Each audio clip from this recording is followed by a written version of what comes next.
Perkenalkan, nama saya Deep Karman Saleha dengan NPM B1A025171. Pada video ini, saya ingin menjelaskan mengenai materi zaman Romawi kuno. Pada zaman Romawi, ilmu pengetahuan, terutama ilmu kenegaraan, tidak dapat berkembang karena bangsa Romawi sendiri lebih menitik beratkan pada praktisi daripada berpikir secara teoritis. Oleh karena itu, tidak banyak ilmu pengetahuan yang kita ketahui dari zaman ini.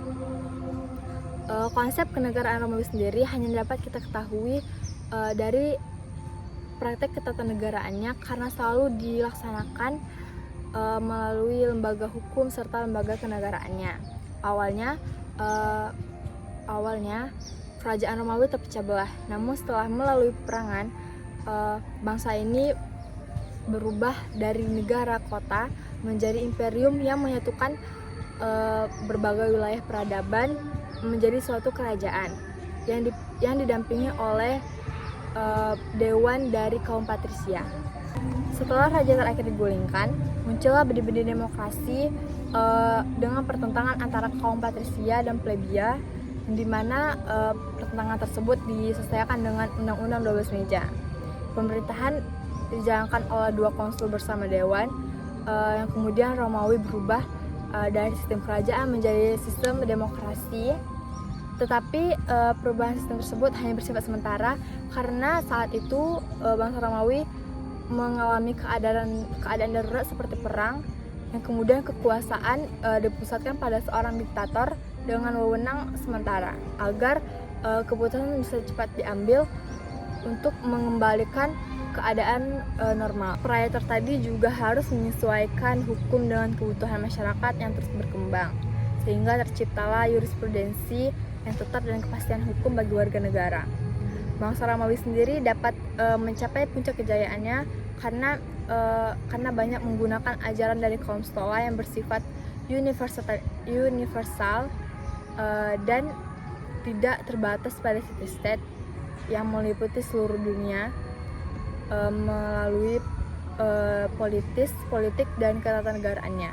Pada zaman Romawi, warga negara dipisahkan dari negara yang keadaannya masing-masing diatur oleh hukum yang berbeda. Hukum antar warga negara yang satu dengan yang lain disebut dengan hukum perdata, sedangkan hubungan yang menyangkut dengan negara diatur oleh hukum publik atau hukum pidana, sehingga mereka merasakan adanya kepastian hukum. Sehingga kedua hukum tersebut menjadi bangunan hukum hasil pemikiran dari yuridis yang menjadikan Romawi sendiri menjadi negara yang harmonis. Bangsa Romawi telah melahirkan cara berpikir bersifat yuridis, murni dan praktis. Seiring berkembang dan meluasnya kekuasaan Romawi, pemerintah pusat tidak dapat memimpin secara sentral lagi. Maka dari itu, wilayah Romawi dibagi menjadi beberapa provinsi yang dipimpin oleh praetor. Sehingga sistem demokrasi yang dulunya diterapkan dalam politis tidak dapat lagi dijalankan dalam skala besar seperti Imperium Romawi. Untuk mengatasi ini, Romawi sendiri menggunakan sistem azas memecah belah dan menguasai atau bisa disebut divide et impera tanpa menghiraukan azas kesusilaan. Mereka menghiraukan azas kesusilaan mengenai kepentingan negara yang dikenal sangat berbahaya dengan memecah dan menguasai bangsa yang ditaklukkan agar tidak bisa bersatu. Mereka hanya mementingkan kekuasaan tanpa memikirkan dampak jangka panjang.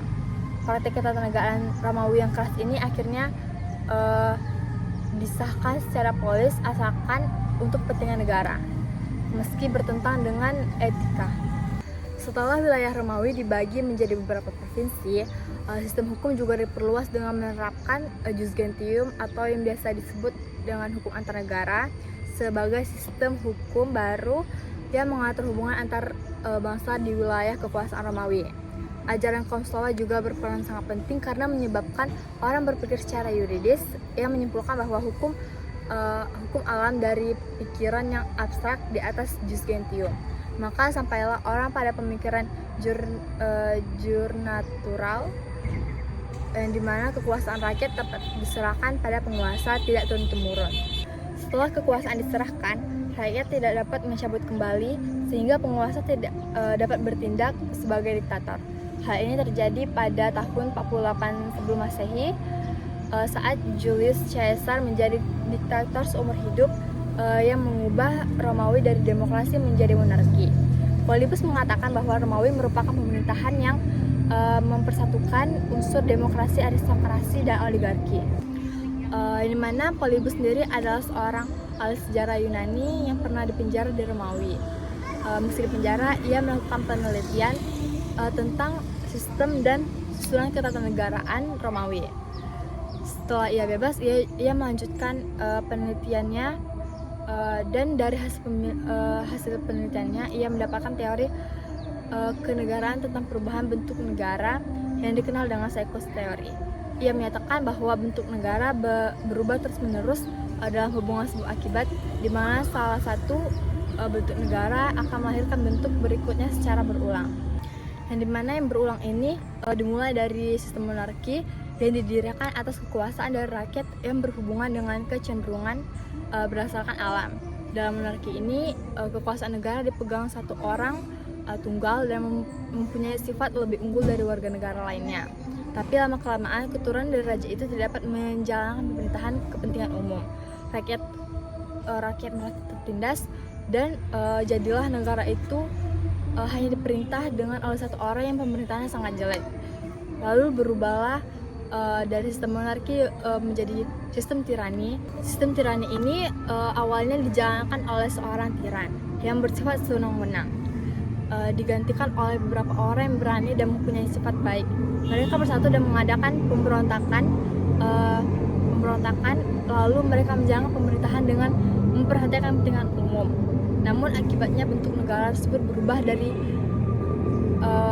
tirani menjadi aristokrasi, di mana aristokrasi ini awalnya baik, tapi mungkin keturunan mereka yang memegang pemerintahan itu tidak lagi melaksanakan keadilan, hanya kepentingan diri sendiri, yang menyebabkan bentuk negara itu berubah dari aristokrasi menjadi oligarki. Nah, kemudian sistem oligarki ini berubah lagi karena tidak dapat keadilan, maka rakyat memberontak mengambil alih negara untuk memperbaiki nasib. Tujuannya untuk melaksanakan kepentingan rakyat, yang dimana menyebabkan berubahnya bentuk negara dari oligarki menjadi demokrasi. Kemudian sistem berubah lagi menjadi sistem demokrasi yang dilaksanakan oleh rakyat. Mereka memang menganggap sistem ini baik, tapi seiring berjalannya waktu, kebebasan itu tidak dapat lagi dihargai karena mereka menganggap itu hal biasa.